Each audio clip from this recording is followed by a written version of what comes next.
Hello, everybody. Welcome to another Comic Boom Comic Source collaboration. It's your DC Spotlight for the week of December 17th, 2025. Merry Christmas, Happy Holidays. Christmas right around the corner, about a week away. Gift guides are coming out slowly but surely. Again, I wanted to have them out by December 1st, just didn't happen. Too much life getting in the way. So it kind of stinks because I know maybe there's some suggestions there and you won't have time to get them. There are links in the show notes for all of those episodes over on the Comic Source channel to order them from bookshop.org, which then links to a lot of local places as opposed to using Amazon. But don't judge you if you use Amazon, and maybe that's the only way you can get them in time. So also the Fireside Chats, 12 Days of the Comic Source Counting Down, kicked off on the 14th, as always. I think so far, as we're recording this, my chat with Pornsack Pichachote, Richard Ashley Hamilton, and Zach Kaplan have all been released. So plenty more to come. Still wrapping up the last few of those. And of course, we'll have our usual Christmas Comic Talk episode as well. So as far as the DC books this week, I thought it was okay. It's kind of funny, we've been asking for more DCKO content and been a little disappointed in the weeks where there hasn't been much DCKO content. And then we got DCKO content this week, and I was really underwhelmed by it. The two DCKO books are toward the bottom of my list. Didn't really enjoy them. So we'll get to that when we get there. But yeah, this week had a couple of really great books and a lot of average books, and then a couple that maybe even dipped below average a little bit. So anyway, how did you feel about the week overall, Rocky? Very disappointed overall. There was actually only if I had my choice, we pick our top five. There was only two. I feel like I only have top two.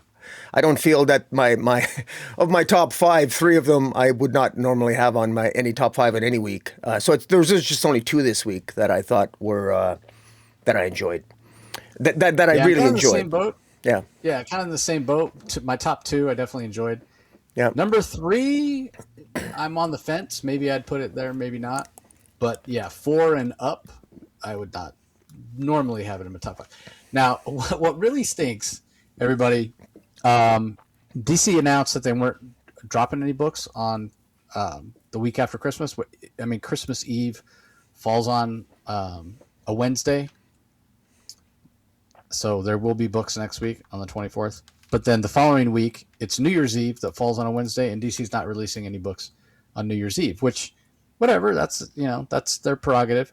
But don't just release everything a week early, right? Like we've been averaging around 8, 9, 10 books a week, and we have 0 on the 31st. But next week we have 17. We have 17 books next week. That's insane. I mean, I love DC Comics, but Rocky, I don't want to have to read 7 and talk about 17 books on a couple days before Christmas. We don't have to. Yeah, I mean, I know we don't have to, but my God, dude, I looked at it and I was like, 17. You're not helping anybody out, DC, by saying, okay, we're not going to do it on New Year's Eve. We'll just double up the week before. That doesn't sit right with me at all. I did not like that. So anyway, first world problem for sure. But let's go ahead and dive into the books this week, kicking it off with Absolute Flash number 10. This did not hit my top 5. I thought it was okay. I guess, actually, no. Why am I? I thought it was... It's Nightwing. Nightwing, yeah. I had it on Nightwing, but... My bad. I was going to go with the flow. It's all good. I'm adaptable. Nightwing number 133. Yeah, I've been doing that a lot lately. It's like looking at the wrong list. It's because on my reading list where I have our rankings, I have everything in alphabetical order. But that's not how they necessarily are in box. So anyway, Nightwing 133 is the first book we're going to talk about. It's written by Dan Watters, V. Ken Marion on art, Veronica Gandini on colors, Wes Abbott handles the letters.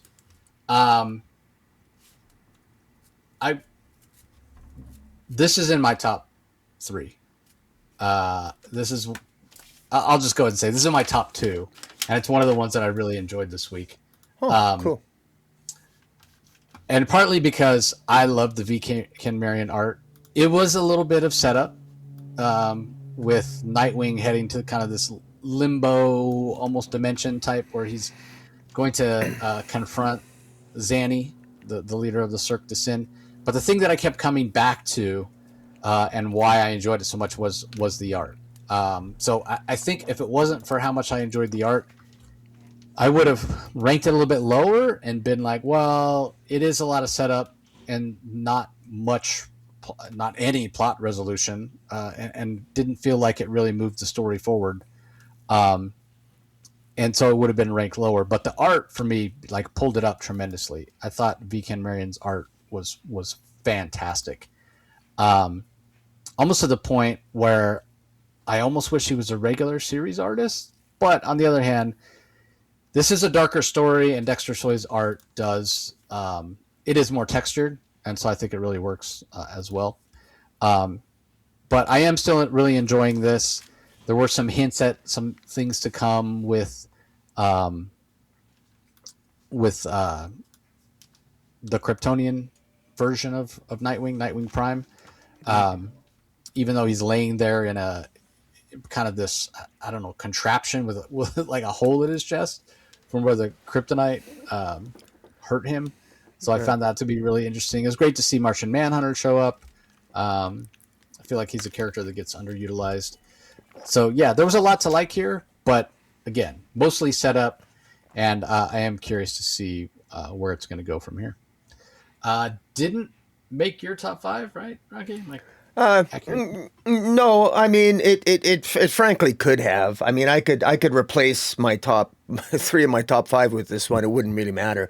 But I guess this was maybe because it was just set up. I like the fifth dimensional aspect of it. I like the fact that he's going to be going. Nightwing is having Martian Manhunter's help to access the fifth dimension and take on the Zanny character. And because there's a lot at stake, Melinda, his sister, is leaving Bloodhaven. That's significant. Things are coming to a head. The outside world thinks that he decapitated and killed Olivia Pierce. So there's a lot at stake here, and I don't know if it's going to be able to wrap up very nicely. One thing that Dan Waters does set up here is he establishes just how Nightwing, he gets blamed for all that's wrong with Bloodhaven. He can receive a lot of accolades, but he also gets blamed for a lot that isn't his fault as well. And so it's good. It's good character work, but it is kind of set up, and it's just it was okay. You're right about the art. I always screw up the last name. Vico Van Marion, or just Ken Marion. Yeah, it's really good. It's clear and crisp, but it's right up my alley. It's just right up my alley. I love it. It's just so the art's really good, and I actually really like the cover too. Cover A is my favorite cover, and that's what I put up there. So yeah, not bad. It's just kind of meh this week. I mean, two of V-Ken's like most influential artists are Michael Turner and Jim Lee, and I feel like that you could see that when you look at his art. It definitely seems almost like a hybrid between the two. Yeah, so it's really fantastic. So, all right, up next. Now this one is in your top 5 and not in mine. It's Titans number 30 from writer Jonathan Layman, Pete Woods on art and colors. Bruno Abdias handles the inks on pages 9 through 10 and 17 through 20, and then Wes Abbott handles the letters. I'll let you talk about it first, and then I'll talk about. I'll just have a little bit to say. Yeah, about why I didn't care for it. So go ahead. Yeah, well, just to be clear, this wasn't in my top 2, and this was it coming in at number 5, and I put it in at number 5 because it is underwhelming. I am disappointed in the fight between Cyborg and Swamp Thing. Even though I will, I want to give some props here to the John Layman, the writer. I think did a good job sort of scripting the battle more or less. Pete Woods on the art, Bruno Abdias on the inks, Wes Abbott letters. I thought this was it was stunning. I really liked the layouts. I liked even the choreography of the battle back and forth, the technological guru Cyborg versus Swamp Thing, the powerhouse of the green. I thought it was really good. What was disappointing though, and and this is unfortunately, it appears so far from the fights we've seen so far, there's just, it's my own particular nitpick. They just get along too well. I don't feel the gravitas of these fights. I'm just not really feeling it.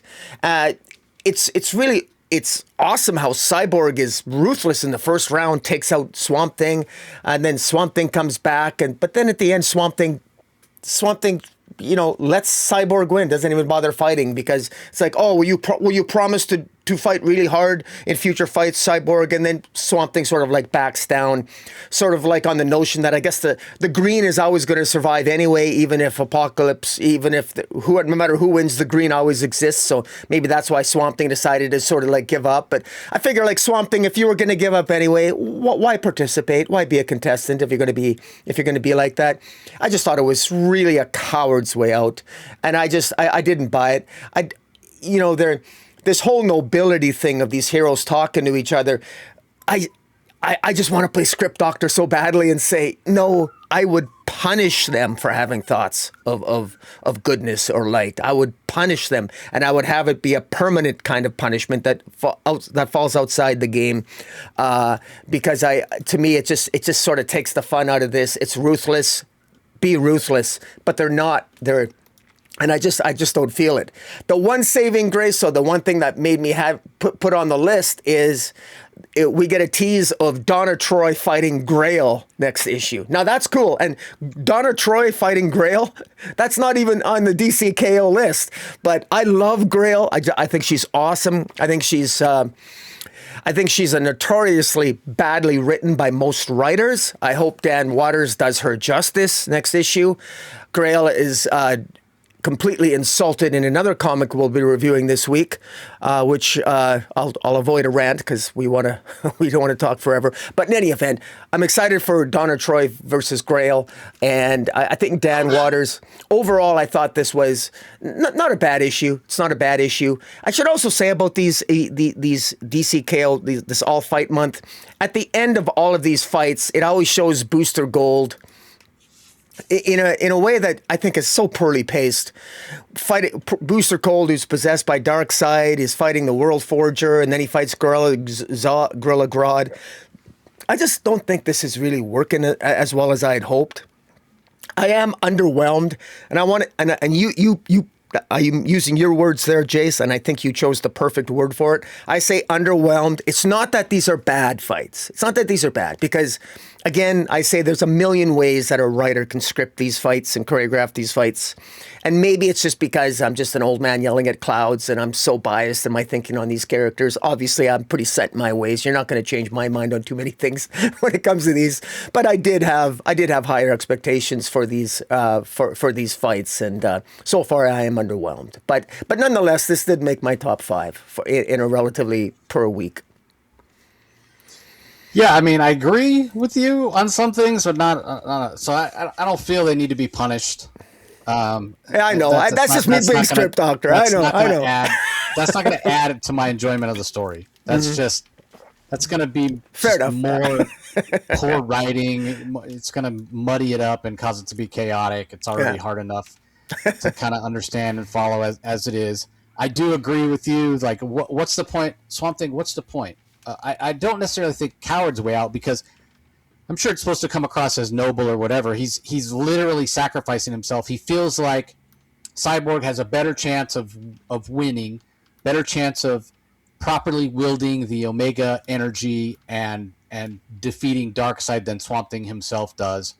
And Swamp Thing is probably right, but at the same time, that's not what we signed up. We didn't sign up to say, hey, let's see this cool fight between Cyborg and Swamp Thing, just to have Swamp Thing give up in the third round. What's the point of that? I really did not care for that at all. And that's really what brought this down for me in a lot of ways. I think Donna Troy versus Grail has a lot of potential to be fun. I don't necessarily assume it's going to be Donna Troy against Grail. I mean, Arsenal's laying there too. It doesn't say Donna Troy against Grail. Yeah. So I don't know if you've peeked ahead or whatever. No, I didn't. From what we see, we never got it. Grail's already won. She's already knocked them out or whatever. So that's another thing. I've talked about this before. We get these KO fights. Some of them are in one shots that are on their own. Some of them are in regular books, like the Aquaman Hawkman fight. But I felt like that made sense to be in the book because Jeremy Adams really took advantage of his fight to continue to tell his story, which I loved about how powerful Aquaman has become. But here, the Titans have been the ones evacuating the Earth, and that's still kind of a plot point. Then you got this Cyborg Swamp Thing fight shoehorned in here as well. So it felt a little choppy because I think there's a little bit too much story. Like either focus on the non-tournament Titans or focus on Cyborg versus Swamp Thing. I think both stories suffered from not enough space. They didn't feel rushed, but I just feel like if John Layman had gotten a whole issue to devote to Cyborg versus Swamp Thing, we'd probably get a better fight. If he had a whole issue to devote to what's going on with the Titans and the impending threat of Grail, we would have got a better story there. So it's kind of like both things were kind of truncated in my mind a little bit. So I did not like this. As much as I'm a fan of Layman and as much as I love his run on Titans, and I think Pete Woods is amazing, this only came in at number 9 for me, next to last. So, well, all right, up next, Batman versus Superman, World's Finest, number 46. This is in my top 5, but I will say, only because it's such a poor week.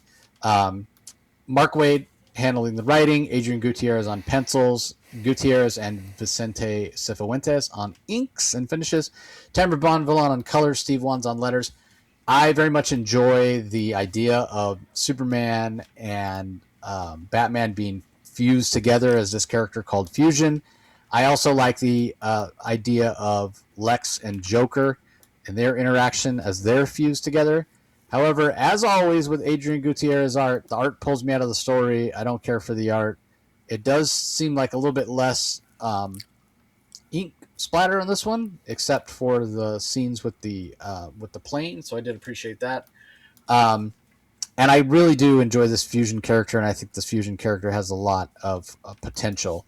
And so that's kind of why I put it in my top 5. But plus, I like the idea of the Absorbiscon and the fused arch-villains of Superman and Batman having all this knowledge and knowing that Clark is Superman and knowing that Bruce is Batman. Because I know Mark Waid is going to come up with some cool way to put that, to unring that bell, to put that genie back in the lamp. Because he's done it at various other times, right? Daredevil had a secret identity revealed and what have you. So I look forward to seeing how that's all going to play out. And I would be more enthusiastic about endorsing this in my top 5 if it was a different artist. If Dan Moore was still in this book, this probably would have been in my top 3 because I love the idea of it. Of what Mark Waid is doing, but yeah, just not a fan of the art. So anyway, it's in your top 5 as well. I think you probably enjoyed it more than me because you don't mind the art. So what are your thoughts? Well, this is definitely wonky, crazy Silver Age idea concepts. I got mixed feelings about the Fusion character, although let's have some fun with it. It's interesting that in order to become the Fusion characters, Superman and Batman actually had Hal Jordan before. Remember the origin of the Fusion characters when they were attacked by Hal Jordan and they had to use their combined willpower to actually, which I think didn't make sense. And Mark Waid came under criticism on Twitter /X, I believe at the time, the fact that Superman and Batman could just stand in front of a Hal Jordan wearing the ring and will the ring off Hal Jordan's hand. That I don't think made much sense. So I'm in the camp that respectfully disagrees with Mark Waid, but I will also acknowledge that Mark Waid has forgotten more about any DC character that I've probably ever known. So I'll bow to him on that.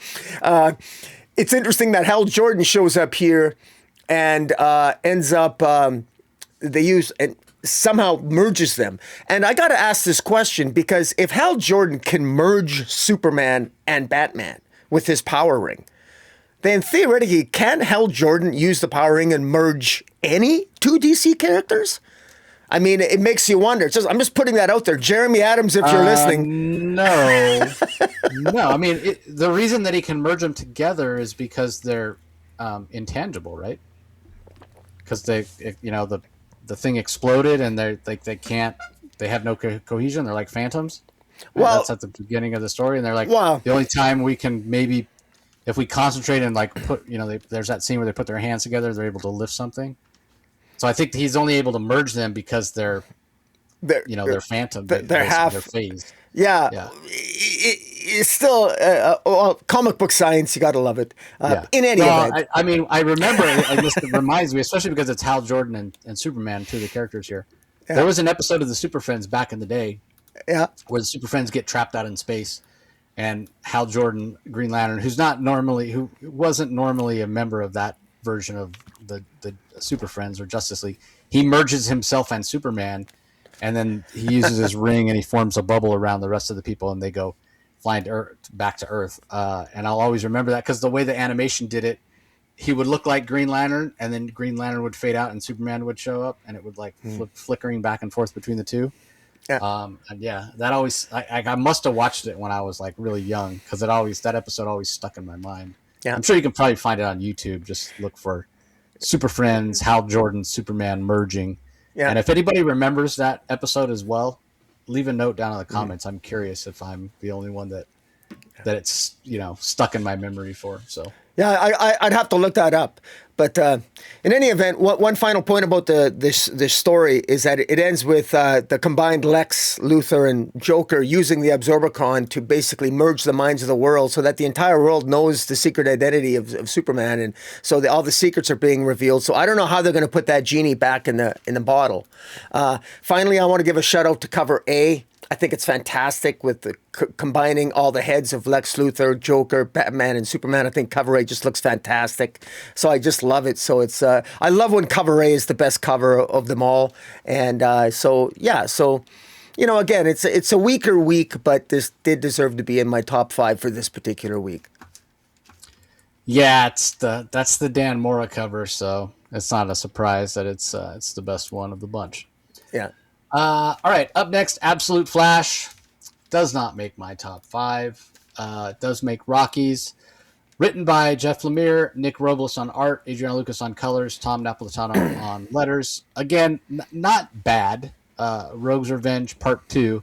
But, oh my God, the entire issue is set up. The entire issue. I really didn't feel like it did much to answer any of the questions. It did reinforce that the Rogues are turning on Thawne, and we see Heatwave show back up. We get a chance to see her, was her uncle or her dad or her father, I guess, who we would think of as Eobard Thawne in the regular universe. He shows up at the end. Perhaps he's the big bad. I don't know. This title has become so inconsistent for me. And it's unfortunate because I like the Flash and I like Jeff Lemire. At times, he's been somebody who was high on my list of books that I read, especially when he's doing his Bloodshot run at Valiant. But man, inconsistency in pacing more than anything else that really hurts this book in my mind. Because again, I felt like nothing happened in this issue, and it's weird because I flipped through it and I was like, oh, there's action, Wally's infiltrating the base, Fort Fox, and the labs and whatever, and Eobard Thawne does show up, and Barry shows up and what have you. So things do happen, but just the general feel I got of it was that nothing happened, which that in and of itself is not good. That's almost worse than if nothing actually happened. The fact that I sort of feel like the things that did happen, the events that did happen in this book, weren't memorable enough to really stick in my mind as advancing the story. So the art's okay, color work's fantastic, line work's okay. So here's hoping for an upswing on the next issue for me, because this was a bit of a disappointment. So what are your thoughts on it? I had the exact opposite feeling. This is This is something that even in a really great week, this could have made my top 5, possibly. I just really enjoyed this. This didn't feel quite like setup to me. I know what you're saying when you say it feels like setup, because there's a lot of it is sort of some confirming some things that we think we already knew and probably already knew, or that we could infer. But I felt like it still felt revelatory to me, confirming some of the things, like hammering them down, in particular about Dr. Thawne herself, in terms of her truly evil nature. I was always hoping for maybe some feelings there for Barry Allen, but no, she's just a completely evil bitch. I love the fact that I love the rogues. I'm falling more and more in love with the rogues. They of course, they had Jesse betrayed the rogues last issue, and of course, here they have they end up being attacked by what's the absolute, what's the fire guy? I forget his name. Heatwave? Heatwave, thank you. Absolute heatwave. So the rogues stay to deal with him while they tell Wally to go and rescue his dad. And so he goes to rescue his dad, and ultimately ends up being Jesse follows him, and of course it's a trap. You know, Dr. Thawne is setting him up because she needs Wally West's speed force, or access to whatever the speed force is, to sort of power up and get access to her father, which ultimately is what happens, we think. But Wally ends up finally meeting up with Barry Allen, who is also, we think, lost, I guess, in the realm, or in that other space that was accessed by the Speed Force, for lack of a better way of putting it. I still have questions, but I enjoyed this. I really also enjoyed the visuals. I'm getting more accustomed to the visuals. One of the things that took me actually longer than I would have thought it would for me to become acclimated to was Robles. Is that his name? Robles? Nick Roble. Yeah. Nick Nah, Robles. you got me saying it wrong. Yeah, Nick sorry. Robles, yeah. Nick Robles. I'm finally getting accustomed to the way he's drawing Speed, and the way he's drawing the absolute Speed Force, or access to it here. And it's really working for me. And I really enjoyed this. I've been continuing. I just really love this whole absolute universe. I continue to love it more and more.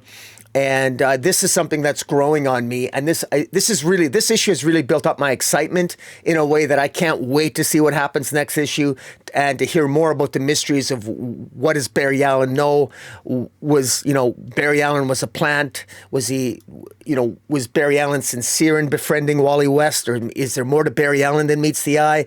I'm not sure. But in any event, I thought it was well done, and I enjoyed. This was easily in my top 2. Yeah, growing on me too, like a fungus, trying to scrape it off, but keeps growing back. Okay. I just, God, man, between this and Green Lantern, the inconsistency, and it's more pronounced because the others, the level of quality, and don't get me wrong, like, obviously Superman is my favorite, and I've enjoyed every single issue. Hasn't been the case with Wonder Woman or Batman.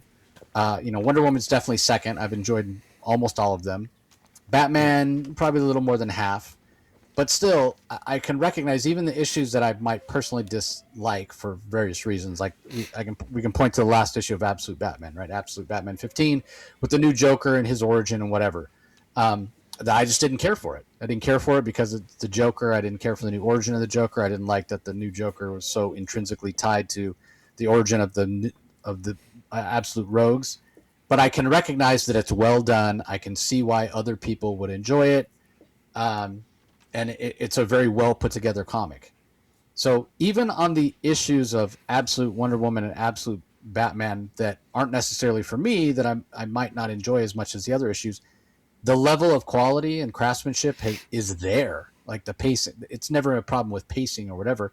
It just might be that I don't enjoy it for, particular story point or whatever.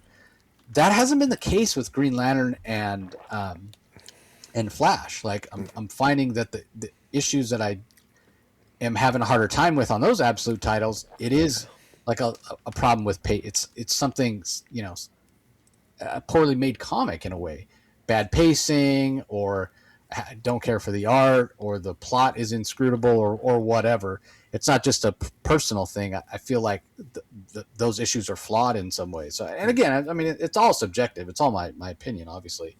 but it's a little frustrating. And clearly I'm in the minority, right? Because all these absolute titles are selling like crazy. You threw up in our shared group text about on cover price, all top 20 books being DC on the secondary market. On the secondary market. Yeah, on the secondary market. I don't look at cover price. I do look at Key Collector, and on Key Collector, I think it was 18 of 20. Yeah, still pretty good. Books were on the secondary market again. Were DC and like I want to say something crazy like 13 out of 20 or 14 out of 20 were Absolute Batman or Absolute Batman related. Yeah, like just Absolute Batman is on fire. Just insane. Yeah. Regular cover in 9.8 going for like $300. I'm like, this book sold over 250,000 copies. I know. It's crazy. It's not a rare book, people. Why are you spending $300 on it? Like, it makes no insane. It's gonna come down. Like, but whatever, you have to have. Of course it is. You want it, whatever. Yeah. I mean, I need to go. I don't remember. I know I bought multiple copies of issue 1. I don't remember how many. Yeah. But I almost like, man, I need to put up some of my issues, sell them. Anyway. Yeah. Let's move on. Up next, a book that's not in either of our top 5 either. It's Catwoman number 82, Torn Grunbeck on script. Daniela Beyruth handles pencils for the present. Joe Prado inks for the present.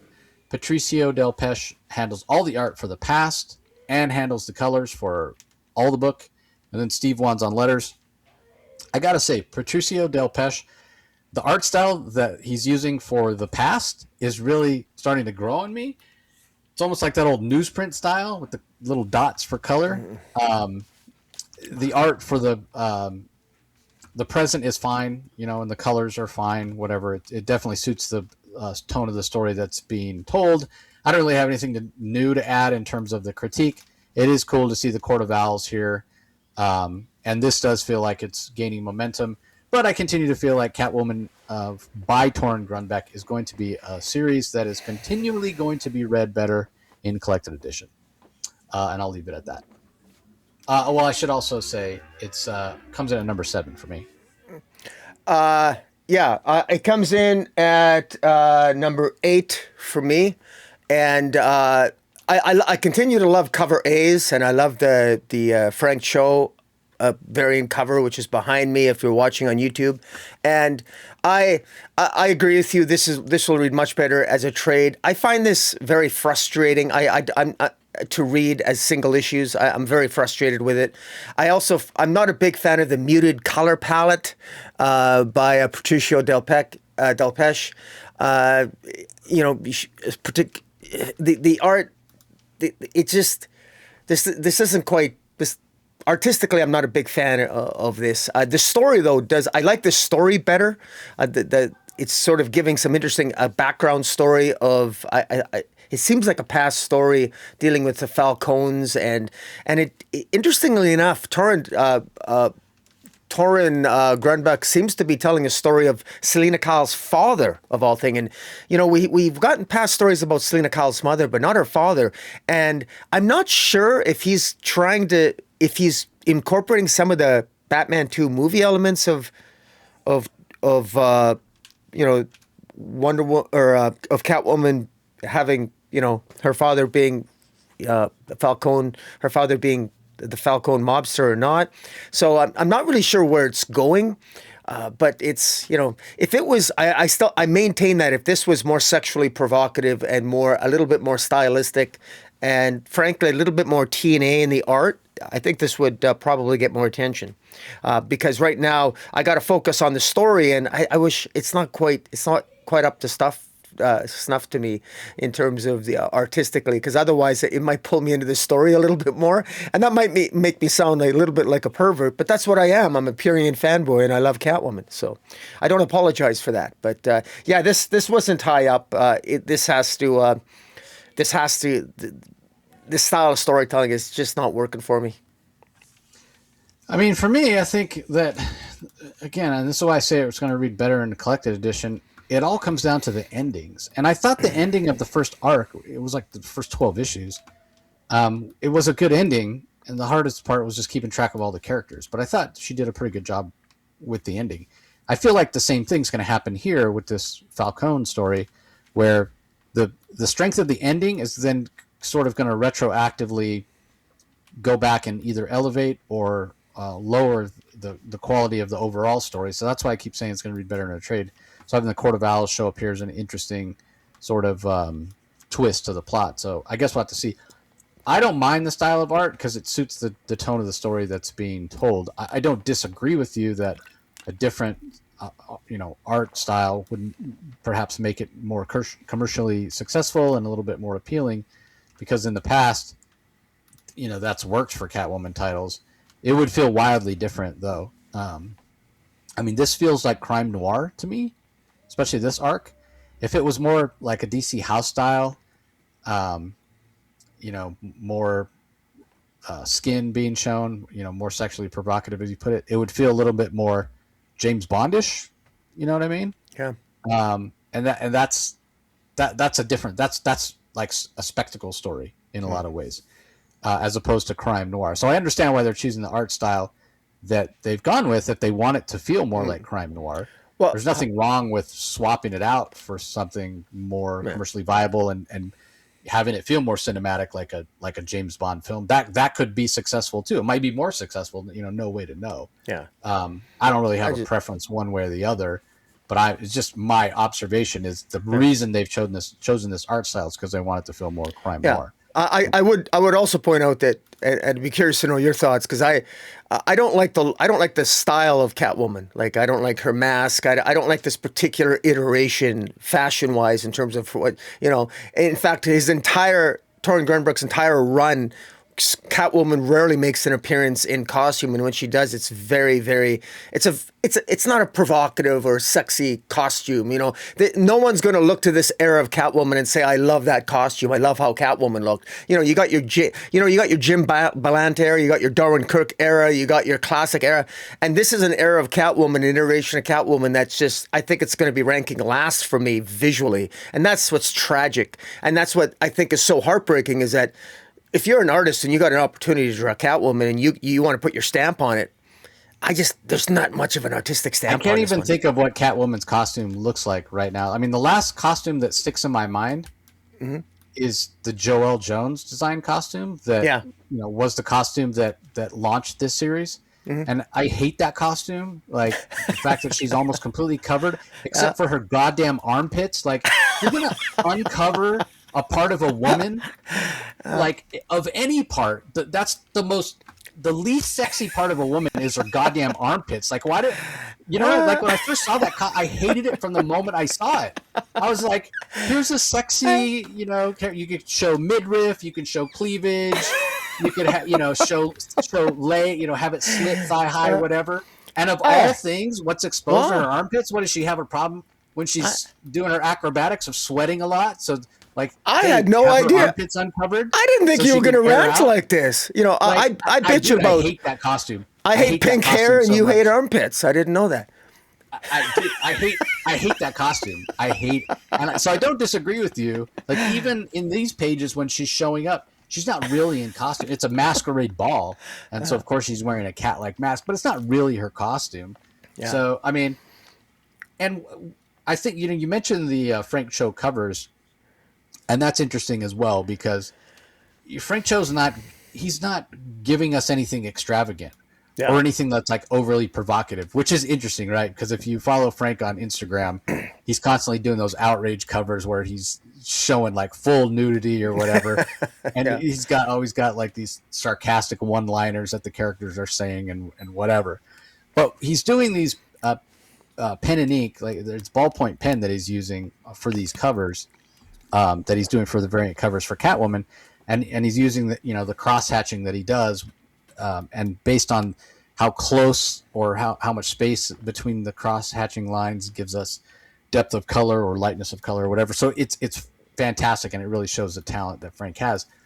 And he's not being like overly provocative or he's not showing anything inappropriate. But even that cover that's behind Rocky, if you're watching on YouTube, like.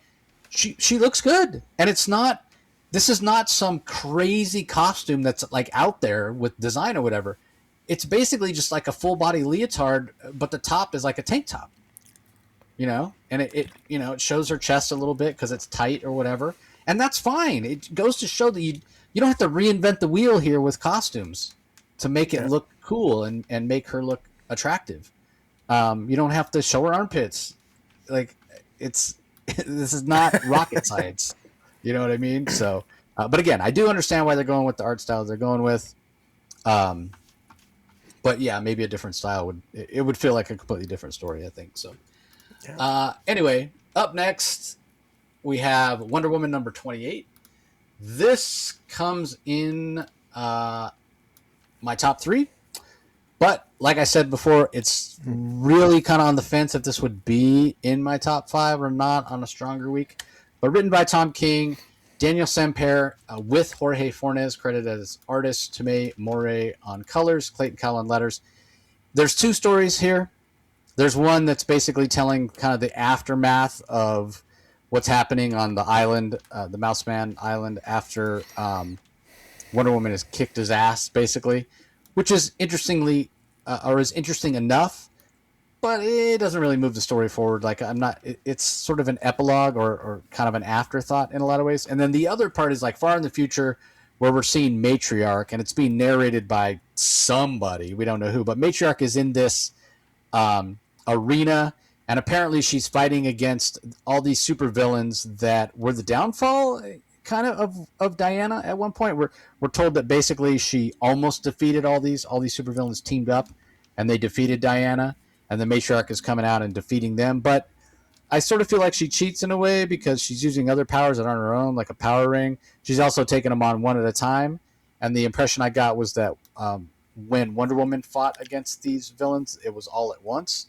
But in typical Tom King fashion, the 2 timelines aren't. I can't see the connection between the 2 timelines, and I don't really see the point of the future scenes at this point, other than to just say, "Hey, Matriarch's a badass." But because of the ways that she beats the villains, I feel like she's not a badass in a way. So yeah, mixed feelings about this one. But as always, the Daniel Sampere art is fantastic, and I should say, he handles all the art in the present, and then Jorge Fornes is doing the art for the future, the fight that Matriarch has. And I do like the look of Matriarch. The fact that she's Emily's daughter, and the Wonder War is about to start and all that. Like, I am curious to see where this is going to go. But I think probably like my biggest critique, and don't get me wrong, this Mouseman arc, the whole Mouseman. I said this when he first showed up. I thought he was a dumb character. And what I didn't realize is when he first showed up, that wasn't even really him. That was just like a Mouseman soldier, because he had been, back on the island ruling or whatever. But I still am underwhelmed somewhat by this arc. It's definitely my least favorite arc of the series so far. Don't know why Tom chose to do it this way. But I am curious to find out more about the Wonder War and find out what's going to happen or what have you. But it almost feels like this whole Mouseman story was padding in a way, was like, I don't know. Maybe I'll see the point of it later. Because to Rocky's point, and one of the critiques he's had about the Mouseman arc was how it felt sort of redundant and repetitive. Like, we already saw this with the way she defeats Sovereign and the way she treats Sovereign and humiliates him or whatever. Now she turns around and does the same thing to Mouseman. Well, we already saw that, So what was the point of this? So, maybe it'll become more clear later. But yeah, this was not an arc that it's going to rank high in this run for me. But the Daniel Sampere art is always gorgeous to look at. Jorge Fornes super talented as well. So yeah, I guess we'll see where it goes. But yeah, I even though this made my top 5, or made my top 3 rather, yeah, in most weeks it's probably not going to be ranked that high. So Yeah. It is not in Rocky's top 5, and I'm sure he disliked it. Again, I'm on the fence. I'm sure it ranks lower, and there's no fence for him. He's clearly on the side of not. Well, I always feel like like you're ready to raise a shield because I'm gonna like bombard you with a rant or something whenever. So, but no, honestly, like this isn't even on. Whenever Wonder Woman pops up now, it's not even. It's one of the last comics I read when we get the copy. It's just, it is what it is, and you know, I'm so the wind's out of my sails. I understand that what the story that Tom King's telling here. He's it's getting very tropey, his particular style. And I understand what he's trying to do with Mouse Man and setting him up like an authoritarian, and Wonder Woman sort of rescues this, you know, and there's some really good lines here when Wonder Woman has a conversation with a young girl, you know, talking about freedom and you know, and giving agency to young women. And I mean, so it has its moments. In particular, there's some potential foreshadowing here of the Wonder War, where Batman and Superman confront Wonder Woman for having the audacity to defy the United Nations and the Justice League by going to Mouse Man's island to rescue her friends and what have you. And you know, Batman saying, "Don't you know there's going to be consequences?" And it's like, you know, I get it. He's clearly trying to set up something that the consequences will be the Wonder War, I think. But it just seems kind of silly when you think of, again, if there's a larger universe here in the general scheme of things. I don't think anybody in the DC universe, mainstream universe, cares that Wonder Woman, you know, violated the sovereignty of Mouse Man Island. I just, you know, so it just doesn't. I sort of chuckle at that, but I get it. I'll swallow that for the sake of the story, and. I wish Matriarch, she's so cool. You're right. She looks amazing. Danielle Sampere, she just looks, and she's got these red eyes. She looks absolutely awesome and epic. I wish Tom King would give Danielle Sampere more to draw and script. I would love to see the full battle between Matriarch and Grail. That would be awesome, you know? So it's disappointing that you got arguably one of the best artists in DC, and you're not giving him enough action to draw, at least in this particular issue. And so again, I may not be super excited for the story, but even the art, I feel that through no fault of Danielle Sampere, I just don't think he's given enough exciting things to draw. Well, you know, so Danielle Sampere doesn't draw any of the Matriarch pages. That's Jorge Fornes. Oh, Jorge Fornes. Okay, I stand corrected, but my point still stands. I just want more excitement. Yeah. I just want more excitement to be drawn, you know? But because the art's really good. You know, the art's excellent. I've never complained. You can't complain about the art in Wonder Woman because it's amazing. It's good. Yeah, I mean, Grail raises her sword and Matriarch stabs her. It's like, what? Grail's supposed to be a bad. That's the thing I said about cheating. It doesn't even seem like it doesn't even seem like these are the real versions of these villains. You know? Yeah. Like, and again, she just uses the power ring and uses it to basically shoot a beam of energy through Giganta. It's like, what? Yeah, it's kind of like such a cheat. So exactly, it's underwhelming. Yeah. All right, let's move on. Up next, we have DC KO Zatanna versus Harley Quinn, #1, All Fight Month. Written by Leah Williams, Mirko Andolfo on art, Romulo Fajardo Jr. on colors, Steve Wands on letters. This comes in at number 10 for me. Oh, man. I like Zatanna, not necessarily a fan of Harley Quinn. I want to hear your rant. I want to hear your rant. No, there's not a rant because I really like the voice and the tone that Leah Williams gives to both Harley Quinn and Zatanna. However, I'm sure it wasn't Leah Williams' choice to decide, much like the fight between Cyborg and Swamp Thing, to have Harley Quinn throw in the towel at the end and go, "Oh, Zatanna, you're much more likely to, keep moving on in the tournament. I'm going to let you beat me." I just thought it was like the biggest cop-out after they have a pretty entertaining battle. Yeah. I also am not necessarily a fan of Mirko Andolfo's art here. Like, normally I do like her art. I like her style. But I don't think it's like the colors aren't right here. They're kind of muted and muddy, and so I didn't think that did the line work any favors. But mostly what I didn't like was just Harley Quinn giving up. It didn't make sense to me. But then again, like I don't think this is a particularly. I don't like the matchup. I don't think Zatanna versus Harley Quinn terrible matchup is a matchup that's gonna engender like a really exciting fight. I mean, I give Leah Williams credit for making it competitive. I mean, having Harley Quinn basically stab Zatanna in the throat, like right at the beginning before Zatanna can even catch her. Like Zatanna's like, oh, we're teaming up to fight against two other people. Like Zatanna doesn't even realize she's taking on Harley Quinn, and Harley knocks her in the throat. And that's why Harley even has a chance. She wins the first round because Zatanna basically can't talk. But again, my point stands that this is not a matchup that's going to engender really cool action. And all things being equal, Zatanna being able to talk, yeah, it's not a fair matchup either. So in a way, you almost don't blame Harley for giving up, but my point still stands. Like I was saying with Cyborg versus Swamp Thing, having one member of the matchup, the head-to-head matchup, just decide to give up is not what we signed up for. We want to see battles, and that's not what we're getting. Having that issue with Cyborg and Swamp Thing be underwhelming because Swamp Thing gives up, and then in the same week you have Harley doing the same thing. So that's what I was talking about at the beginning when I was like, man, 2 DC KO titles this week, and I'm just like, didn't like either one of them. Like, this might not have been a good matchup, but Leah Williams is a very talented writer, and I'm sure, if she didn't have to do it this way, that it could have been a cool story. But a tough task for her to make an exciting fight between Zatanna and Harley Quinn. So yeah.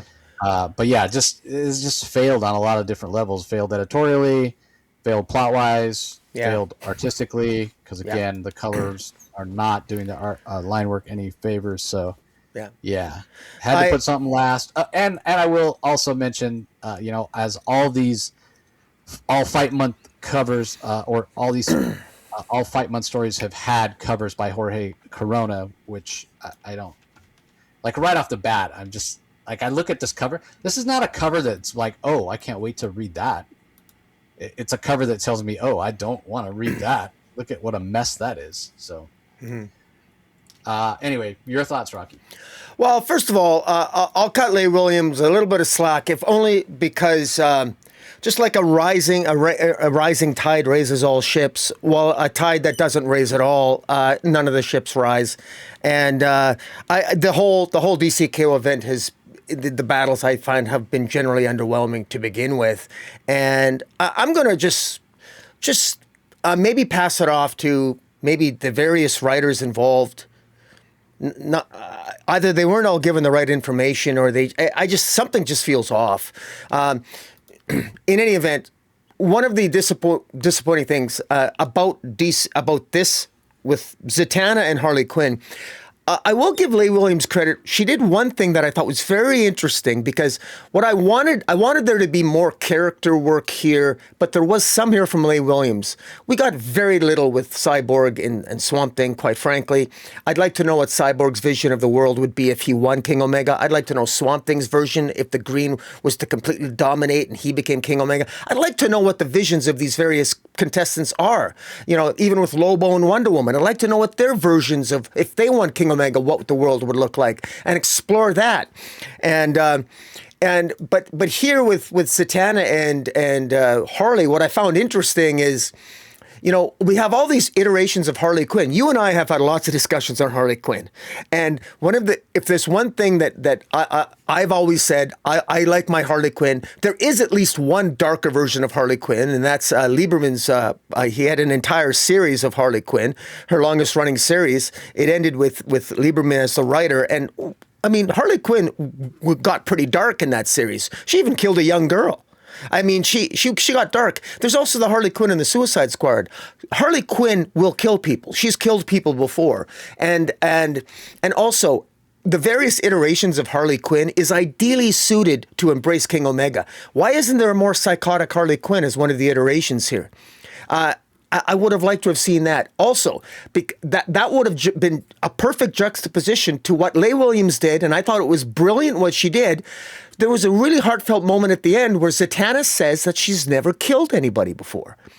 And it made me think, well, wait a minute. You mean Zatanna's never killed anybody before? And then I thought about it. I can't think of anything that... Now, Zatanna has been a member of Justice League Dark. I'm pretty sure she's killed monsters before, or magical creatures, and she's done some really dark stuff with Justice League Dark. Her boyfriend / on again, off again with John Constantine. She's seen some pretty horrific stuff, but it's interesting that she hasn't killed anyone before. And the fact that she had an emotional moment having to actually experience what it's like to kill somebody, even though it's not real. She kills Harley Quinn. That had an impact on her. I thought what Leigh Williams did there, I thought that was good. I thought that was really good. I think it would have had a little bit more impact had a darker Harley been somebody. She had an iteration of Harley that she was forced to lose control and to kill. This could have had a little bit more impact. Like you said, both these fighters be less talky and more serious. But in any event, I want to give Leigh Williams some credit there because it never occurred to me that Zatanna had never killed anybody before. She's mind wiped people. She's done a lot of controversial things in the history of DC Comics, but she has in fact never killed anybody. By the way, for the people listening, if I'm wrong about that, if anybody's aware of a story where Zatanna actually killed somebody, let me know because I can't think of it. Yeah, I can't think of any either. I think you're right. I do want to go back to Wonder Woman real quick and just mention, I forgot that I wanted to talk about the variant cover from David Nakayama, which is like this black and white or black and gold cover, where Diana's holding Lizzie, that I really, really enjoyed. I thought it was really cool. Oh, yeah, right. Yeah. Yeah, it is very nice. Yep. All right. Is that the last book? No, we got Superman Unlimited next. Oh, yeah, Superman Unlimited. Yeah, sorry. Looking at the wrong thing here. Yeah, Superman Unlimited. Again, this is another one. It comes in at number 4 for me, but in another week, stronger week, it would not be in my top 5. Plot is by Dan Slott, dialogue by Jeremy Adams and Dan Slott, art by Lucas Meyer, colors by Marcelo Maiello and Joe Canola, letters by Dave Sharp. Love the art from Lucas Meyer. I love it. It's fantastic. Everything I hoped that we would get from Lucas when he's on the book. There is a little bit of a through line with the way it's colored and how it was being colored previously when Raphael Albuquerque was on the book. So I appreciated that because it will help kind of smooth that transition going from one artist to the other. As far as the story, the plot is a little weak and it feels like it's a little bit rushed, but I did enjoy it. Particularly the characterization of Guy Gardner. Anybody who liked the characterization and the character of Guy Gardner in the Superman movie, it's going to feel very familiar. It's going to be awesome. And of course, the scenes between Superman and Lois, I really enjoyed as well. So overall, a solid entry into the series, if not a spectacular entry. And I do feel like this would have been better served to have a little bit more space, maybe 2 issues for this, and flesh out the story a little bit more so it doesn't feel quite so choppy. But I mean, kind of hard to do, right? Like Dan is plotting it, Jeremy's writing the dialogue. Like I'm not sure exactly what's going on in terms of that maybe Dan fell behind or what have you. I don't know, but that didn't help, I'm sure, to alleviate the feelings of it being a little bit uneven in terms of pacing and what have you. So what are your thoughts on it? Yeah, just for those watching, I'm unable to access the pictures aren't popping up on this one. So, but I can just describe it. Essentially, this is Lois Lane.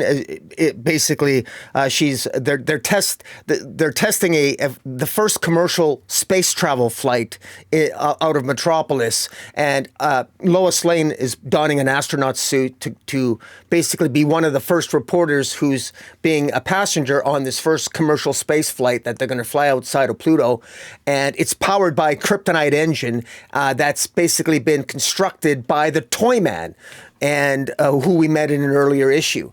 Dan Slott, he does a pretty good Toyman here. The way the scripts this, it actually looks like a puppet, and this is pretty damn good. And how Guy Gardner is called upon by the Green Lantern Corps to sort of try to safeguard and protect this first testing of this commercial space flight, and it ends up being infiltrated by the Durlans.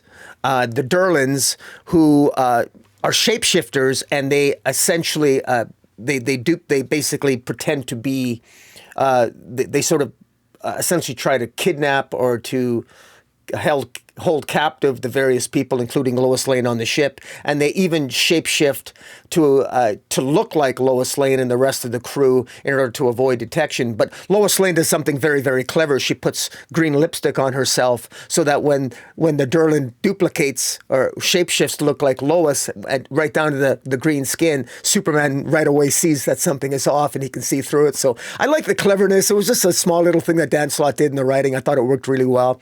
And just really crisp dialogue. There's Lois Lane and Superman flirting with each other. It shows how strong their relationship is, and it nails Guy Gardner and his rapport and his dialogue with Star Sapphire and other members of the Green Lantern Corps. Overall, this was really good. We even met. It's not Simon Stagg, but I wonder if the character's related. It's Stagg Industries that created the commercial jet. I wonder if it's the person who's related to Simon Stagg or if his father is Simon Stagg. Because I think it's supposed to be Simon Stagg, but it's clearly a different version. Yeah, because it looks different. So I wonder if that's related. The same Metamorpho, incorporating a Metamorpho series there a little bit, or an Easter egg. But anyways, I thought it was well done. This came in my top. This was in my top 3. It came in at number 3 for me. And I thought it was well done. Dan Slott's done a really good job of making this Superman Unlimited. He's really made it his own. He's got his own. I'm starting to get a feel for his version of Lois and Superman, and he's doing a really good job. And he's telling his own stories while at the same time recognizing the larger DC universe. And he's not doing anything that's really contradictory or anything. He's just telling good character-driven stories that are entertaining. And in this particular issue, it's basically a self-contained story, which is very well done. And another example, by the way, of the Toyman coming to the rescue. And because of the way the Toyman constructed the engine, he prevented a catastrophe. So Toyman appears to be on the side of good still, at least so far. Yeah, not contradicting anything other than Simon Stagg being young instead of old. Yeah, because he certainly acts like Simon Stagg, with the double cross and what have you. So, yeah. All right. Up next, we have Superman: The Kryptonite Spectrum, Book 5 from W. Maxwell Prince, Martin Morazzo on art, Chris O'Halloran on colors. Good old Neon handling the letters. This comes in for me at number 8. It got a slight bump because of those 2 DCKO issues I really didn't care for. I started off really disliking this issue as well. And I'm not a huge fan of it, but I think that's just because it's weird and it's W. Maxwell Prince and it's just not my particular cup of tea. However, I did enjoy the second half of the story a little bit more when the Kal-Elf shows up, which is basically Superman's version of Batmite, Mxyzptlk. So I enjoyed that he called Kal-Elf for help when he was having trouble. But then it pivots back toward being super weird. Superman's dying of this virus, this disease, and what have you. And the way that they cure him is by using the kryptonite that they had discovered earlier de-ages Superman. Because basically the virus that he's dying because of it's like a childhood virus. And so if he's a kid, his body would be able to fight it off, but because he's no longer a little boy, his body's going to succumb to it. It just seemed really contrived and really weird and just an excuse to do something silly, which is have Lois taking care of Clark as a baby, which brings in its own questionable morality when you talk about them being like romantically involved. It's kind of creepy and gross when you think about it. So, man, for me, I'll never read this again.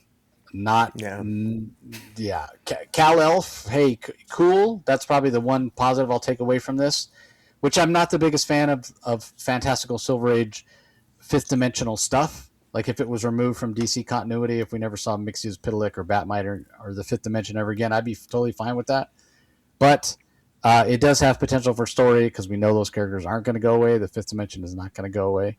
I mean, we just had it in Nightwing this month for crying out loud. So it's fine for what it is. And I'm sure, fans of Ice Cream Man that love W. Maxwell Prince weirdness will probably get a kick out of this. But Yeah, not for me.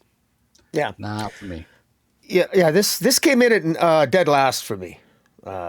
Straight up dead last. I just it never really resonated true for me. This is every issue. My favorite issue is issue 1, and it should have ended there because it was a good Silver Age tale, and I didn't. And I just thought W. Maxwell Prince was actually going to go somewhere interesting, and now I say that tongue in cheek because this is such an every issue got more and more nonsensical and more crazy. And I can appreciate that. Like, for example, I'll give you the example of Grant Morrison's Superman for All, Superman, what do you call it? All-Star Superman, Grant Morrison. That was fantastical and zany and crazy, and it had its bizarro issues, and some really crazy stuff happened. But it had a point. And there was an overarching narrative that was deeply satisfying at the end. Now, I know W. Maxwell Prince is not Grant Morrison, but I really thought that I was really hoping that this was going to have some wider point, and I thought it was going to have something more to say than just ending with Superman as a baby, and also the whole notion. It's comic book science, but the whole notion of de-aging Superman to cure him because he has a better chance of. Even Batman's logic didn't make any sense. It was deeply unsatisfying. Also, it left unresolved. Lois Lane was, did they break up or didn't they? Lois wanted to break up with Clark because she's in her 40s and wants to have kids. And then at one point there was a dialogue between Superman and Lois, but it never really went anywhere. So that was very unsatisfying too. And there was just a number of little minor plot points that never saw a resolution that I was actually interested in. But apparently the writer doesn't really seem to care about it, and it just ends up being silly. And I felt it was a lost opportunity, and overall very disappointing series. Yeah, I do like the Martin Morazzo art. I think he's a fantastic talent because his art style does suit the fantastical parts of the story. I just didn't like the fantastical story. Because you're right, All-Star Superman does get really crazy, as you would expect a Morrison story to get. And your point that story had a point is valid. But the other thing that All-Star Superman has is it's true to the core of who Superman is. Like, I just had this conversation, and I can't remember who it was with because it was during one of the fireside chats. Somebody pointed out, like, when you say All-Star Superman, like, what's the first scene that comes to your mind? The first thing, Grant Morrison is what comes to mind, but no, what scene in the book? What? Oh man, a particular scene? I've always loved the scene with the girl who's going to jump suicide scheme. Where he saves her, right? He saves her. That's the core of Superman. Yeah, and that's what a lot of people say. That's what I think it might have been Chris Condon that I was talking with about it. But yeah, he's like All-Star Superman. They're like, what scene comes to mind first? I'm like, when he saves the girl, when he grabs her from behind. Yeah. And that's the whole point, right? Like, there's emotional resonance that's true to the core of who Superman is as a character. That does not exist in Kryptonite Spectrum at all. This story exists to be weird and to be kind of out there, and that's not. Yeah, it's not going to resonate. Yeah, it doesn't know what it wants to be. This story, it was a little bit of everything, and yeah, weird. Yeah, exactly. But yeah, I mean, again, like, if you're out there, you've read All-Star Superman, go ask your friends and ask them. I'm curious if anybody says something else, like, oh, when he has to pick up the key that's super heavy, or Lois Lane getting powers, or whatever, Clark in the prison. Like, there's so many great moments. But yeah, that moment of him saving the girl from suicide is the one that comes to mind, at least for me. Anyway, let's move on. Last book we're going to talk about in detail, The Batman, Second Night, Book 2. Written by Dan Jurgens, art and cover by Mike Perkins, colors by Mike Spicer, letters by Simon Boland. Definitely in my top 3. Really, really enjoyed it. It's in your top 5 as well, Rocky. I'm going to let you go first. Give us your thoughts. Yeah, I apologize again. I have a little breakdown here technologically on my end. I can't show any of the fantastic visuals Mike Perkins art. It's just absolutely incredible. Spoiler alert. I love this issue because, oh my God, It was hinted at last issue. We got Lois Lane last issue. Lois Lane shows up, and Julie Madsen is, of course, Bruce Wayne's love interest in this particular iteration of Batman, taking place in the 1939. Hitler has just basically invaded Poland, and so that's where we're at. Last issue, Bruce Wayne had tried to take out the Hangman, who was basically machine gunning people at a premiere. An actor is killed. The Scarecrow shows up, douses a bunch of people with gas, including Lois Lane and Julie Madsen, who take off in a vehicle. And because they're infected by the gas, they hallucinate and they end up flying off a cliff.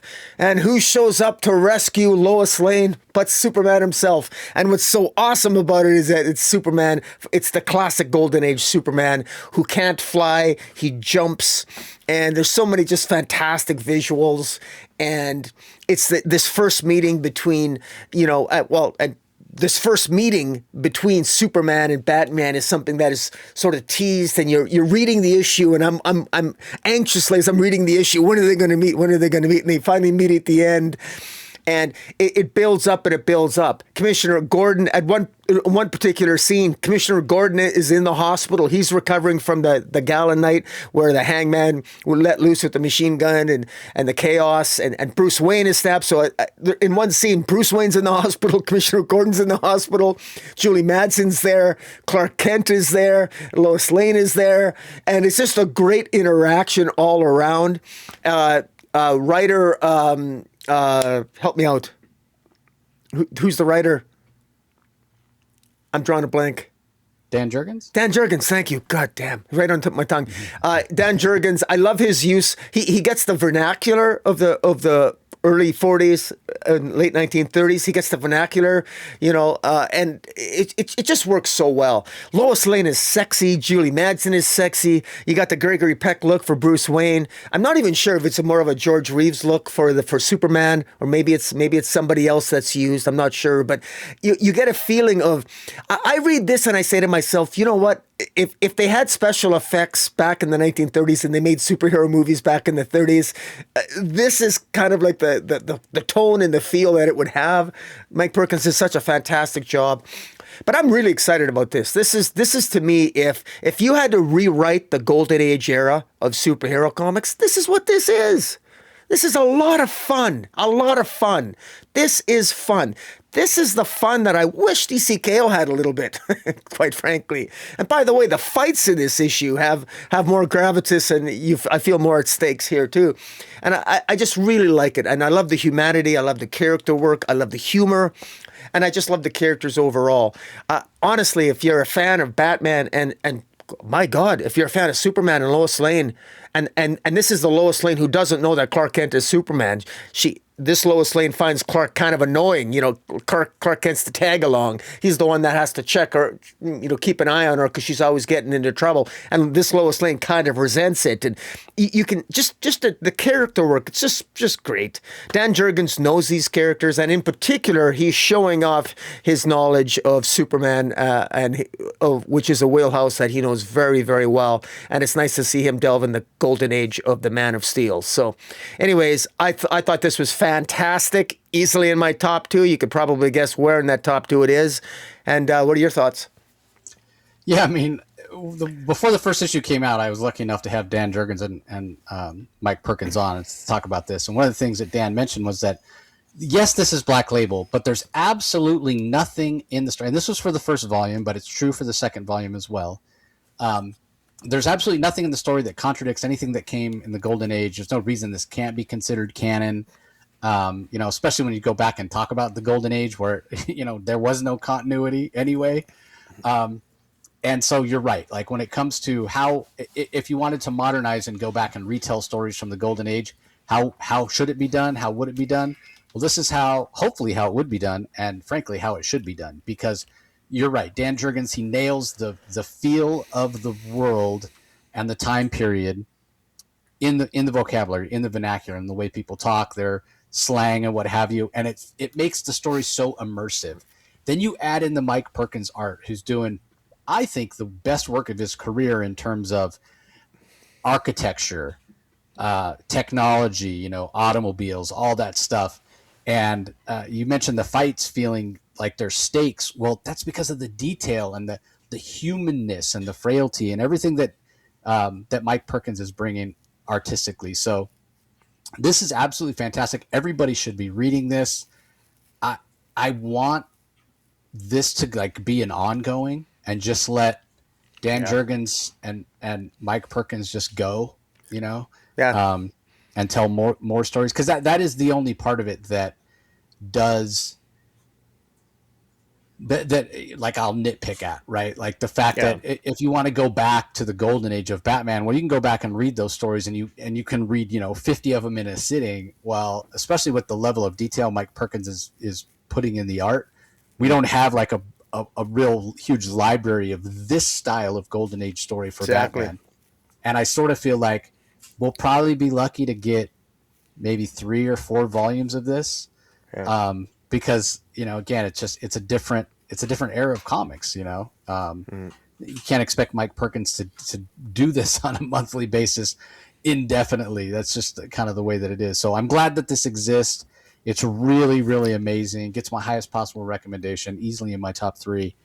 And yeah, I just thought it was, yeah. I mean, I can't say enough good things about how good this series is, and I sort of feel like I don't hear enough people talking about it. I mean, I did hear a few people talk about the first volume and praise it, and I thought that it was well deserving of praise, and yet somehow in the second volume they've raised the bar and it's even better. So It is yeah, better. It is. yeah, I agree. yeah, yeah. Yeah. It's fantastic. Well, plus, So, I have to admit, I'm biased because I love that Superman. It was Superman being in here with Lois. That just put it over the top for me. yeah, yeah. Well, I mean, yeah, the fact that we're getting the first, like you said, their first meeting Yeah. is just really, really cool. So, all right. Well, in terms of other single issues that are coming out this week, everybody, there's a facsimile edition of Sensation Comics 38, which is like this holiday Wonder Woman type cover. So you can look for that if you're so inclined. And then as far as collected editions go, we've got Batman and Robin Year One trade paperback, which collects the entire series from Mark Waid and Chris Somney. You can get it in hardback or you can get it in paperback. We have Superman Volume 5, Love and Mercy. This is collecting the latest arc of the Joshua Williams run with art by people like Dan Mora and Sean Isaacs. It's specifically issues 24 through 27, as well as the Superman Lex Luthor special #1. The Human Target by Tom King and Greg Smallwood is getting a deluxe edition hardcover that collects all 12 issues of that series. I'm getting that one. That's Yeah, it also collects the Tales of the Human Target #1, which was kind of in the middle when they took a little bit of a break between issues 6 and 7 to let Greg Smallwood catch up. Absolutely fantastic story. It's out of continuity. You don't need to read anything else in order to read it. It's Christopher Chance, Human Target. It's Ice. It's a love story in a lot of ways. It's a tragic story in a lot of ways. It's a murder mystery in one way. And Greg Smallwood just knocks it out of the art is amazing. stunning. It is so So good. We also have Batman Santa Claus Silent Night Returns getting a trade paperback. Now I forgot about this. If you recall, Rocky, in 2023 we had a weekly Batman Santa Claus series, and then last year it came back. Both written by Jeff Parker. Last year it came back with Batman Santa Claus Silent Night Returns. The first one in 2023 was Batman Santa Claus Silent Night. And then last year in 2024, again, a weekly series in December with Batman Santa Claus Silent Night Returns. I guess the second volume didn't do as well as the first because they didn't bring it back for a third time, which I'm perfectly fine with. The art is great. Lucas Meyer, Michelle Bandini. And if you want a little bit of Christmas cheer along with your superhero stories, it literally does have Santa Claus. The first volume has a lot of these DC heroes meeting Santa Claus for the first time, where they really had some moments where like, oh my God, you're real. It was really, really cool. So anyway, if you're so inclined, that collects all 5 issues of the second volume, the Silent Night Returns. And then we also have DC versus Vampires World War V Volume 2 hardcover, which collects the conclusion of the World War V series from writer Matthew Rosenberg with art by Otto Schmidt. So issues 7 through 12 The first volume obviously had issues 1 through 6. So those are the collected editions that are out this week. Time to give our rankings. I went first last week, Rocky, so you're up. Give us your thoughts on your rankings. Okay, let me see here. Let me see. Okay. Coming in at, let me see. 6, 7. It's coming in at number 10, Superman Kryptonite Spectrum. Number 5, number 9, Wonder Woman 28. Number 10, 9. Coming in at number 8, Catwoman 82. Number 7, Nightwing 133. Number 6, DCKO Zatanna v Harley Quinn. Number 5, Titans 30, Cyborg versus Swamp Thing. Coming in at number 4, World's Finest 46. Coming in at number 3, Superman Unlimited, number 8. Coming in at number 2, Absolute Flash, number 10. And number 1, it was a no-brainer this week. Honestly, it wasn't even close. It was the Batman Second Night issue 2. Nothing else, honestly, even came close. To be honest with you, it wasn't close. It was a no-brainer for me this week, and I imagine you might. I suspect I know what yours is too, but I know sometimes we try to be different, but I couldn't. Not this week. Yeah, you're right. I'll just give my rundown real fast. DCKO Harley Quinn versus Zatanna is number 10 for me. At number 9 is Titans 30. Number 8, Superman the Kryptonite Spectrum issue 5. Coming in at number 7 is Catwoman 82. Coming in at number 6, Absolute Flash number 10. Number 5 for me was Batman Superman World's Finest number 46. And I will say, I want to say that McFarlane Toys did a Fusion action figure. I need to track that down. I really do like the way he looks. Anyway, number 4 is Superman Unlimited number 8. Coming in at number 3 is Wonder Woman 28. Number 2, Nightwing 133, which I really did enjoy. V. Ken Marion knocked it out of the park. But yeah, again, no brainer. Much like yourself, the Batman Second Night number 2 is my book of the week. It stood head and shoulders above everything else. A little bit of a step down to Nightwing number 3, then a big step down to Wonder Woman, and then you fall off a cliff to get to the other books this week, unfortunately. So yeah, definitely a no-brainer. Going to be a big week next week, warning everybody. I mean, I guess it kind of works out if you're stuck in the car, like driving next week on Christmas Eve, to go see family and friends. First of all, drive safely and be careful out there, especially if you're in the upper Midwest or what have you. A lot of bad weather going on over there. But at least you'll have something to listen to keep you. You'll have our voices and what have you to keep you company on your long drive. Since we have 14 books to talk about. The weather here in Phoenix has been unseasonably warm. We're breaking like record high temperatures every day. Not to say it's hot, but it's in like the 80s, upper 70s, low 80s, which I'm just ready for. It's Christmas time. I want cold weather, like I don't know what's going on. So anyway, definitely first world problems, but appreciate you all joining as always. Don't forget to go check out those gift guides and the fireside chats that have been going on. You could do that on the Comic Source YouTube channel. Just head over to YouTube, do a search for the Comic Source, subscribe, leave comments. Let me know what you think about the interviews and the chats with these fabulous creators. Don't forget to ring that notification bell so you know when new content comes out. Don't forget that all the Comic Source content, including the DC Spotlight every week, is available on the Comic Source podcast feed, audio only if you prefer. Listen while you're working out or driving in the car or whatever. Thousands of previous issues to go back and listen to. So whatever app or platform that you listen to your podcast on, we are available there.